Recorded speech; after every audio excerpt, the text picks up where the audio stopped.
بسم اللہ الرحمن الرحیم۔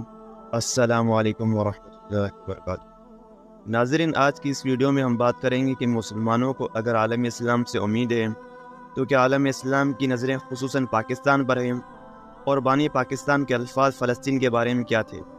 کیا فلسطین کے اکابر ہمیشہ مسئلہ کشمیر کے حوالے سے پاکستان کے موقف کی حمایت کی ہیں، اور بانی پاکستان کی موجودگی میں مسلم لیگ نے کیا واقعی قرارداد پیش کی تھی؟ کیا میں پاکستان کے بعد بانی پاکستان نے امریکی صدر کے نام ختم اسرائیل کے بارے میں کیا کہا تھا؟ اور جب عالم اسلام پر کفار کی طرف سے ظلم پہ ظلم ڈھائے جا رہے ہوں تو مسلمانوں کو کیا کرنا چاہیے؟ تو ان تمام سوالات کا جواب قرآن و حدیث کی روشنی میں دیں گے، لہذا اس ویڈیو کو اسکپ مت کیجیے گا اور آپ نے ہمارے ساتھ آخر تک لازمی رہنا ہے۔ اور اگر آپ ہمارے چینل نواد الاسلام پر نئے ہیں تو سب سے پہلے ہمارے چینل نواد الاسلام کو لازمی سبسکرائب کریں۔ اکتوبر 2023 کی 7 تاریخ سے تاحال فلسطین کے باشندوں خصوصاً اہلیان غزہ پر اسرائیل کی ریاستی دہشت گردی جاری ہے۔ نہتے بچوں، بوڑھوں، خواتین کی پناہ گزین کیمپوں میں موجود معصوم انسانوں اور اسپتالوں میں موجود زخمیوں پر بمباری کی جا رہی ہے، جس سے ہزاروں مسلمان شہید ہو چکے ہیں اور ہزاروں مسلمان زخمی ہو چکے ہیں۔ غزہ کے چاروں طرف محاصرے کی بنا پر اہل غزہ پر خوراک، پانی، ایندھن اور تمام ضروریات زندگی کو تنگ کر دیا گیا ہے، جس کی بنا پر نہ صرف عالم اسلام کے عوام بلکہ انصاف پسند مغربی اقوام بھی سراپا احتجاج ہے، لیکن اقوام متحدہ سمیت مسلمان حکمران مذمتی قراردادوں کے پاس کرانے کے سوا کہیں آگے نہیں بڑھ رہے ہیں۔ ان حالات میں عالم اسلام کے عوام اور حکمرانوں کی کیا ذمہ داری بنتی ہے؟ فلسطین کے حالات کی وجہ سے ہر انصاف پسند اور صاف دل اور زندہ ضمیر رکھنے والا شخص رنجیدہ ہے۔ ایک مومن تو اپنے دل میں درد جگر میں سوزے اور قلب میں جلن محسوس کرتا ہے، اور ایسا ہونا بھی چاہیے۔ اسلام نے جس درد محبت کے رشتے میں ہمیں پرو دیا ہے، اس کی روح سے مشرق میں کھڑے شخص کے پاؤں میں اگر کانٹا بھی چبھے تو مغرب میں کھڑے شخص کو اپنے دل میں اس کی چبھن محسوس کرنی چاہیے۔ ایک کی مصیبت پر دوسرے کو تڑپ جانا چاہیے، اور ایک کی چوٹ کے کسک دوسرے کو اپنے سینے میں محسوس ہونی چاہیے۔ اس کیفیت میں شدت اس وقت آ جاتی ہے جب وہ خود آگے بڑھ کر مظلوم کی مدد اور ظالم کا ہاتھ روکنا چاہ رہے ہوں، مگر بے بس ہوں اور جن کی اصل ذمہ داری ہو وہ اس کا احساس نہ رکھتے ہوں۔ ایسے موقع پر ان کی حالت وہ ہو جاتی ہے جو امام سبکی رحمہ اللہ پر گزری تھی، اور اس حالت میں ان کے قلم سے یہ درد ڈوبے ہوئے الفاظ نکلے تھے کہ ہائے ہاتھوں کا کام فریاد کرنا نہیں بلکہ گریبان پکڑنا ہے، مگر افسوس کہ یہ ہاتھ ان تک پہنچ نہیں سکتے جن کے ہاتھ ان تک پہنچ سکتے ہیں، جنہیں عالم اسلام اور 57 اسلامی ملکوں سے یاد کیا جا رہا ہے۔ ان کی زبانیں خاموش، ہاتھ شل، اعضاء مفلوج اور ضمیر مردہ ہو چکے ہیں، چنانچہ عملی تعاون اور مدد تو کہیں سے ان مظلوم کی حمایت میں کوئی طاقتور اور توانا آواز بھی نہیں اٹھ رہی ہے۔ اگر کہیں کسی گوشے سے کوئی نحیف و نزدار صدا سنا بھی دیتی ہے تو رسمی جملوں تک محدود ہوتی ہے، حالانکہ ان کو آوازوں اور قراردادوں کی ضرورت نہیں ہے بلکہ ٹینکوں کے مقابلے میں ٹینکوں کی اور میزائلوں کے مقابلے میں میزائلوں کی ضرورت ہے۔ اسرائیل کی حمایتی ریاستوں نے صرف اس کے حق میں آواز بلند نہیں کی ہے بلکہ بحری بیڑے اور عسکری ساز و سامان بھیجے ہیں۔ عالم اسلام اگر فلسطینیوں کے ساتھ یہ رویہ رکھ کر سمجھتا ہے کہ ان کی مدد کی جا رہی ہے تو عالم اسلام اگر فلسطینیوں کے ساتھ یہ رویہ رکھ کر سمجھتا ہے کہ ان کی افتاد ہے، ان پر پڑی ہے، وہ جھیل لیں گے اور گزر جائے گی، تو یہ ان کی خام خیالی ہے۔ حدیث قدسی میں ہے، اللہ تعالیٰ فرماتے ہیں کہ مجھے میری عزت و جلال کی قسم، میں جلد ظالموں سے بدلہ ضرور لوں گا اور اس سے بھی بدلہ دوں گا جو باوجود قدرت کے مظلوم کی مدد نہیں کرتا۔ یعنی مسلمان کا بھائی ہے، مسلمان نہ دوسرے بھائی پر جاتی کرتا ہے اور نہ ہی اسے اوروں کے سپرد کرتا ہے۔ اور مسلم شریف میں ہے کہ مسلمان کو ایسے بے یار و مددگار نہیں چھوڑنا، مسلمان اپنے بھائی کو اسے بے یار و مددگار نہیں چھوڑتا۔ مسلمانوں کو اگر عالم اسلام سے امید ہے تو عالم اسلام کی نظریں خصوصاً پاکستان کی طرف ہیں، اور اس کی وجہ یہ ہے کہ دنیا میں اگر اسرائیل کا کوئی حقیقی حریف اور اصل مد مقابل ہے تو وہ پاکستان ہے۔ دونوں کی بنیاد مذہبی ہے اور دونوں کی عمریں تقریباً برابر ہیں، اور دونوں ایٹمی قوتیں ہیں۔ پاکستان پر کسی اور سے زیادہ یہ ذمہ داری اس وجہ سے بھی عائد ہوتی ہے کہ ہمارے آئین کا آرٹیکل 40 عالم اسلام سے مضبوط رشتہ استوار کرنے کی تاکید کرتا ہے۔ بانی پاکستان کے الفاظ ہیں کہ پاکستان دنیا کی مظلوم اور کچلی ہوئی اقوام کو اخلاقی اور مادی امداد دینے سے کبھی بھی نہیں ہچکچائے گا، اور اقوام متحدہ کے منشور میں درج شدہ اصولوں کا حامل ہے۔ یہی وجہ ہے کہ پاکستان نے کئی اسلامی ملکوں کی آزادی کے لیے انتھک کوششیں کی ہیں اور ایشیا، افریقہ، لاطینی امریکہ کی مظلوم قوموں کا ساتھ دیا ہے۔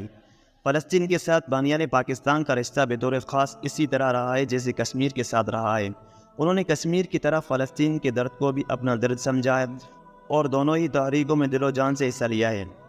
فلسطین کے اکابر نے ہمیشہ مسئلہ کشمیر کے حوالے سے پاکستان کے موقف کی حمایت کی اور کشمیر کے حق میں تائید کی ہے۔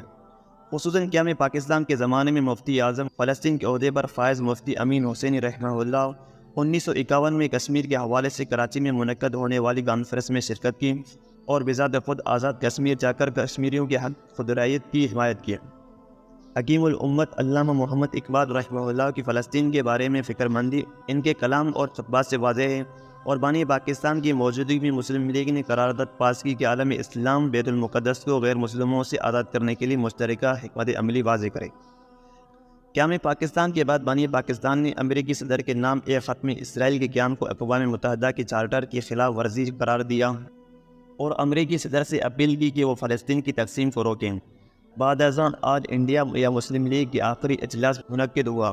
14 اور 15 دسمبر 1947 میں فلسطین کی تقسیم کو مسترد کر دیا گیا۔ ان ابتدائی گزارشات کا مقصد یہ ہے کہ اسرائیل ایک ریاست ہے اور ریاست کا ہاتھ افراد نہیں بلکہ ریاست روک سکتی ہے، اس لیے پاکستان سمیت تمام مسلمان ملکوں کو اپنی ذمہ داری کا احساس کرنا چاہیے، اور اس کے ساتھ ان حالات مسلمان ملکوں اور عوام کو چاہیے کہ سب سے پہلے تو اللہ تبارک و تعالیٰ کی طرف رجوع اور انابت کرے کہ اسی سے مدد مانگیں اور خوب دعائیں کریں، کیونکہ وہی مسلمانوں کا حقیقی حامل و ناصر اور معین مددگار ہے۔ اللہ تعالیٰ فرماتے ہیں، فتح تو کسی اور کی طرف سے نہیں، صرف اللہ کے پاس سے آتی ہے جو مکمل اقتدار کا بھی مالک ہے اور تمام تر حکومتوں کا بھی مالک ہے۔ اسی صورت کی 125ویں آیت میں ہے، یہ لوگ تمہارے خیر خواہ نہیں ہیں بلکہ اللہ تعالیٰ تمہارا حامی و ناصر ہے اور وہ بہترین مددگار ہے۔ یہ بھی ارشاد ہے کہ اگر اللہ تمہاری مدد کرے تو کوئی تم پر غالب نہیں آ سکتا۔ تاریخ شاہد ہے کہ مسلمان جب آسمانی طاقت ساتھ لے کر چلے تو بڑی بڑی طاقتیں ان کے سامنے خاک کے گھر ثابت ہوئیں۔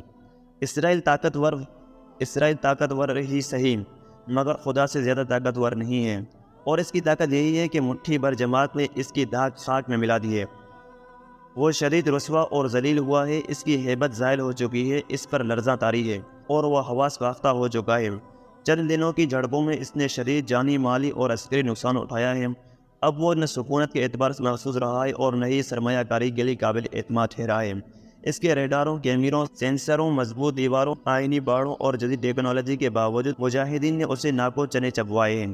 قرآن میں ارشاد ہے، اور تم ان کافروں کا پیچھا کرنے میں کمزوری نہ دکھاؤ، اگر تمہیں تکلیف پہنچی ہے تو ان کو بھی اس طرح تکلیف پہنچی ہے جیسے تمہیں پہنچی ہے، اور تم اللہ سے اس بات کے امیدوار ہو جس کے وہ امیدوار نہیں ہیں، اور اللہ علم کا بھی مالک ہے اور حکمت کا بھی مالک ہے۔ دوسری چیز خدا پر یقین اور اعتماد ہے۔ یقیناً وہ ہتھیار جو حالات کی دھارے کو بدل دیتا ہے، طوفانوں کا رخ موڑ لیتا ہے، مبصرین کے اندازوں کو غلط ثابت کر دیتا ہے اور انقلاب برپا کر دیتا ہے۔ تاریخ اس قسم کی مثالوں سے بھری پڑی ہے۔ بنی اسرائیل کو سرکی آنکھوں سے نظر آ رہا تھا کہ آگے سمندر اور اس کی طغیانی ہے اور پیچھے فرعون اور اس کا لشکر ہے، اس لیے پکار اٹھے کہ ہم تو پکڑے گئے، مگر موسیٰ علیہ السلام نے پورے جزم اور یقین سے کہا، ہرگز نہیں، میرا رب میرے ساتھ ہے جو مجھے ضرور راستہ دے گا۔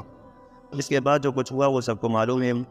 رسول اللہ صلی اللہ علیہ وسلم اسی یقین کی بدولت کسی جتھے اور جماعت اور کسی مادی قوت اور منصب کے بغیر تنہا اس وقت کی پوری دنیا کے باطل سے جا ٹکرائے اور اسے پاش کر دیا۔ غزوہ خندق میں ایسے موقع پر جب مسلمان فاقہ کشی کا شکار ہیں اور ایسے حالات میں کہ جب زندہ بچ جانے کی امیدیں کم ہیں، اور آپ فرماتے ہیں کہ تم ایران اور شام کے محلات کو فتح کرو گے۔ حضرت صدیق اکبر رضی اللہ عنہ کا ولولہ اعظم اور اس کو یقین تھا کہ لشکر اسامہ کو روانہ فرمایا، مرتدین سے قتال کیا اور 2 بڑی سلطنتوں سے جہاد کیا، حالانکہ مہاجرین اور انصار کے سب بزرگوں کی رائے اس کے خلاف تھی۔ آج بھی عقل کا فتویٰ اور سیاست کا فیصلہ یہ ہے کہ جابر و قاہر اور سنگدل و وحشی اسرائیل کے خلاف کسی مہم جوئی سے باز رہا جائے، مگر جس خدا نے اس وقت مدد و نصرت کی اور مادی سوچ کو ناکام اور اندازوں کو غلط ثابت کیا، وہ خدا آج بھی اسی قدرت اور طاقت کے ساتھ موجود ہے، مگر ایسے یقین کے لیے شرط ہے کہ وہ کسی ضد اور نفسانیت یا بیرونی امداد اور طاقت کے سہارے کی بنا پر نہ ہو، ورنہ انجام وہ ہوتا ہے جو اکثروں کے ساتھ ہوا ہے۔ یہ بھی ضروری ہے کہ جو اقدام ہو وہ مشورے اور مناسب تدبیر کے ساتھ ہوئیں۔ ان سب سے زیادہ ضروری ہے کہ یقین کی بنیاد حق اور صداقت ہو اور صاحب یقین مخلص اور عمل صالحہ کی دولت سے مالا مال ہو۔ اس کے بعد کا مرحلہ یہ ہے کہ مسلمانوں میں اتحاد و اتفاق ہو۔ مسلمانوں کی تاریخ کا فیصلہ ہے کہ جب کبھی ان کو آزادی ملی ہے یا ان کی کوئی بڑی تحریک کامیاب ہوئی ہے یا انہوں نے کوئی انقلاب برپا کیا ہے تو اس کے پستے پشت مذہب کا عامل تھا۔ خود تحریک پاکستان کا جائزہ لیجئے۔ قومیتوں کے اختلاف کے باوجود اس کی کامیابی تب ہی ممکن ہوئی جب پاکستان کا مطلب لا الہ الا اللہ کے نعروں کو بنیاد بنایا گیا۔ ان اوصاف کے ساتھ ایک مزید وصف صبر و استقلال کا ہے، جس کا مطلب ہے کہ مسلمان اپنے عزم کے پکے اور ارادوں میں پختہ ہوں اور وہ ایک جگہ جمے اور ڈٹے ہوئے ہوں اور حالات کو سنگینی کی وجہ سے نہ ان کے ارادے متزلزل ہوں اور نہ ہی پائے استقامت میں جنبش پیدا ہو۔ جو لوگ اس طرح صبر و استقلال کا مظاہرہ کر لیتے ہیں پھر وہ محکوم، مغلوب، مجبور اور مقہور نہیں رہتے، بلکہ دنیا کی امامت و قیادت کا تاج ان کے سر پر سجایا جاتا ہے۔ اور قرآن فرماتا ہے، اور ہم نے ان میں سے کچھ لوگوں کو جب انہوں نے صبر کیا اسے پیشوا بنا دیا جو ہمارے حکم سے لوگوں کی رہنمائی کرتے تھے اور وہ ہماری آیتوں پر یقین رکھتے تھے۔ اب تک مسلمانوں کی جن صفات کا بیان ہوا وہ سب شرعی صفات ہیں اور یہی مسلمانوں کی اصل حقیقت ہے۔ اس طاقت کا جب کبھی بھی مادی طاقت سے تصادم ہوا ہے، غلبہ انہی حاصل رہا ہے۔ جنگ بدر اور احد اور بعد کے اسلامی مارکے انہی کی بنیاد پر لڑے گئے ہیں، مگر اس کا یہ بھی ہرگز مطلب نہیں ہے کہ مادی وسائل جمع نہ کی جائیں اور ان سے کام نہ لیا جائے۔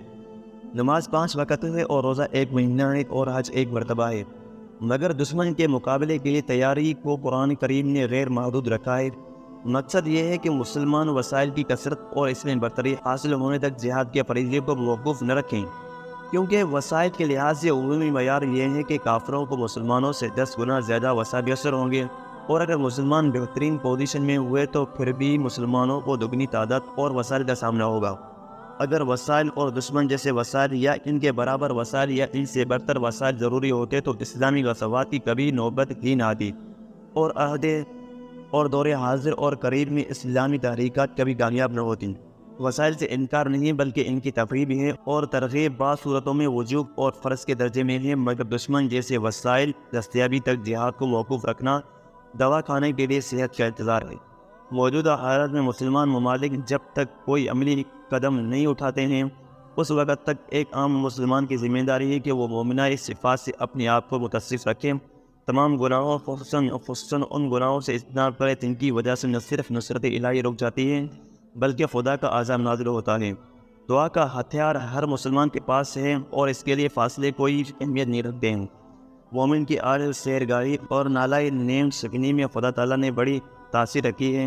حضرت جابر رضی اللہ عنہ سے روایت ہے کہ نبی کریم صلی اللہ علیہ وسلم نے فرمایا، کیا میں تمہیں وہ عمل نہ بتاؤں جو تمہارے دشمنوں کے ظلموں سے تمہیں نجات دے اور تمہیں بھرپور روزی دلائے؟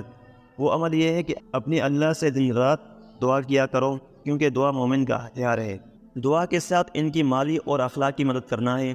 اصل اعانت تو وہ ہے جس کا نقشہ مسلمان سپاہی سالار طارق بن زیاد نے پیش کیا تھا کہ جب ایک عیسائی حکمران راڈرک نے اپنے گورنر کی معصوم بچی سے زیادتی کی اور اس گورنر اپنے ہمسایہ اور ہم منصب مسلمان گورنر موسیٰ بن نصیر کو مدد کے لیے خط لکھا اور جواب میں طارق بن زیاد نے اسپین کو فتح کر کے اسے امن کا گہوارہ بنا دیا۔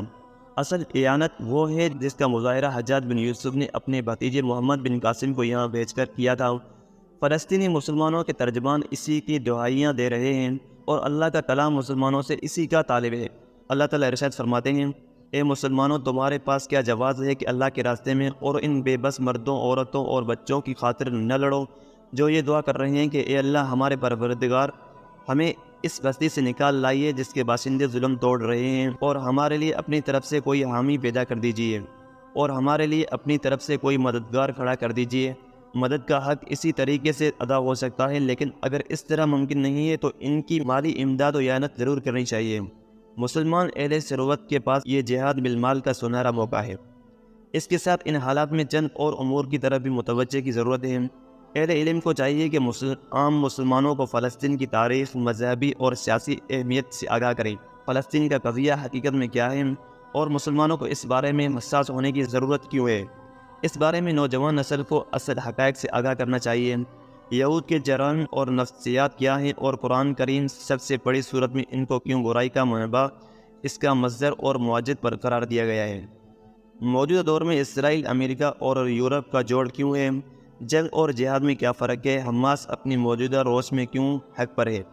ان حقائق سے نئی نسل کو روشناس کرانا چاہیے۔ جو لوگ میڈیا سے وابستہ ہیں یا کم از کم سوشل میڈیا استعمال کرتے ہیں، ان کی ذمہ داری بنتی ہے کہ جھوٹی خبروں اور غیر مصدقہ اطلاعات کو آگے نہ بڑھائیں، بلکہ دشمن کے پروپیگنڈے کو بے نقاب کریں۔ زمانے جنگ میں دشمن کا وتیرہ رہا ہے کہ افواہوں کا بازار گرم کر دیتا ہے، اس لیے چوکنا اور محتاط رہنے کی ضرورت ہے۔ منافقین نے تہمت کے لیے زمانہ جنگ ہی کا انتخاب کیا تھا، اور بعد کی تاریخ میں بھی زمانہ جنگ میں ہی مسلمانوں کی طرف سے بے سرور باتیں منسوخ کی گئی ہیں۔ آخر میں اپنے مسلمان رہنماؤں سے کہنا چاہتا ہوں کہ دنیا بھر کے مسلمان عوام میں ایمان و خلوص اور جوش و جذبہ پایا جاتا ہے۔ یہ جذبات ہماری طاقت ہیں اور برسر اقتدار طبقہ چاہیے، تو ان جذبات کو درست موقع پر درست انداز سے کام میں لایا جا سکتا ہے، جن سے دیگر قومیں محروم ہو چکی ہیں۔ اللہ پاک ہم سب کا حامی و ناصر ہو۔